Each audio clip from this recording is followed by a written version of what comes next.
संविधान की प्रस्तावना एवं इसमें निहित शब्दों के अर्थ। भारत का संविधान।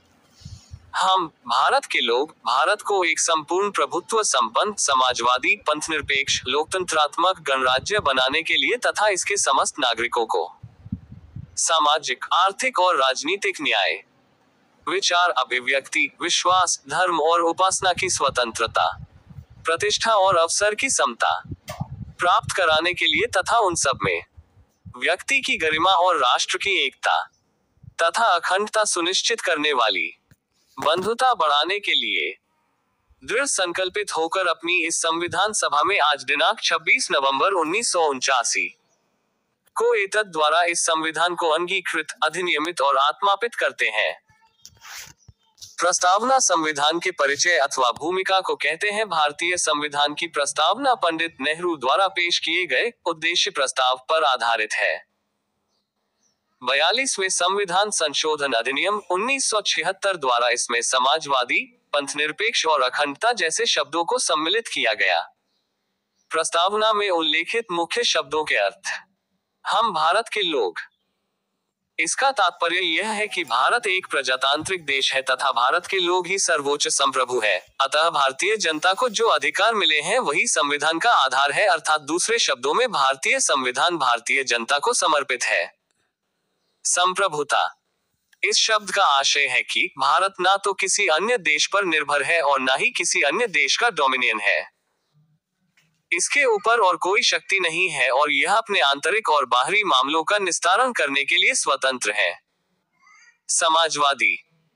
समाजवादी शब्द का आशय यह है कि ऐसी संरचना जिसमें उत्पादन के मुख्य साधनों, पूंजी, जमीन, संपत्ति आदि पर सार्वजनिक स्वामित्व या नियंत्रण के साथ वितरण में समतुल्य सामंजस्य हो। पंथनिरपेक्ष। पंथनिरपेक्ष राज्य शब्द का स्पष्ट रूप से संविधान में उल्लेख नहीं किया गया था, तथापि इसमें कोई संदेह नहीं है कि संविधान के निर्माता ऐसे ही राज्य की स्थापना करने चाहते थे।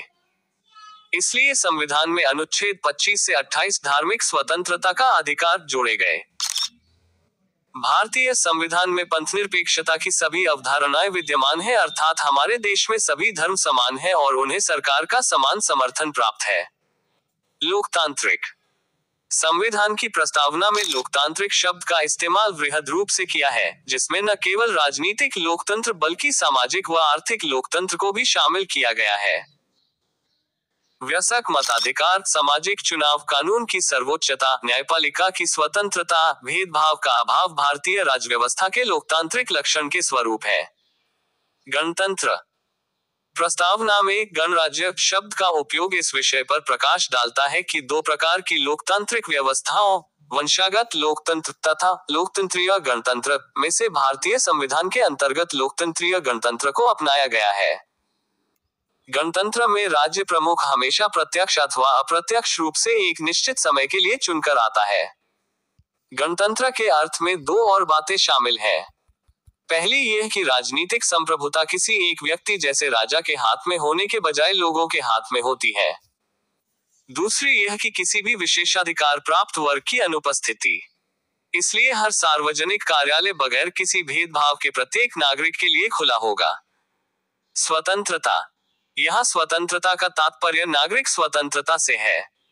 स्वतंत्रता के अधिकार का इस्तेमाल संविधान में लिखी सीमाओं के भीतर ही किया जा सकता है। ये व्यक्ति के विकास के लिए अवसर प्रदान करता है। न्याय। न्याय का भारतीय संविधान की प्रस्तावना में उल्लेख है, जिसे तीन भिन्न रूपों में देखा जा सकता है: सामाजिक न्याय, राजनीतिक न्याय व आर्थिक न्याय। सामाजिक न्याय से अभिप्राय है कि मानव मानव के बीच जाति, वर्ण के आधार पर भेदभाव न माना जाए और प्रत्येक नागरिक को उन्नति के समुचित अवसर सुलभ हो। आर्थिक न्याय का अर्थ है कि उत्पादन एवं वितरण के साधनों का न्यायोचित वितरण हो और धन संपदा का केवल कुछ ही हाथों में केंद्रीकृत न हो जाए। राजनीतिक न्याय का अभिप्राय है कि राज्य के अंतर्गत समस्त नागरिकों को समान रूप से नागरिक और राजनीतिक अधिकार प्राप्त हो, चाहे वह राजनीतिक दफ्तरों में प्रवेश की बात हो अथवा अपनी बात सरकार तक पहुंचाने का अधिकार। समता। भारतीय संविधान की प्रस्तावना हर नागरिक को स्थिति और अवसर की क्षमता प्रदान करती है, जिसका अभिप्राय है समाज के किसी भी वर्ग के लिए विशेषाधिकार की अनुपस्थिति और बिना किसी भेदभाव के हर व्यक्ति को समान अवसर प्रदान करने की उपबंध। बंधुत्व, इसका शाब्दिक अर्थ है भाईचारे की भावना। प्रस्तावना के अनुसार बंधुत्व में दो बातों को सुनिश्चित करना होगा। पहला व्यक्ति का सम्मान और दूसरा देश की एकता और अखंडता। मौलिक कर्तव्य में भी भाईचारे की भावना को प्रोत्साहित करने की बात कही गई है।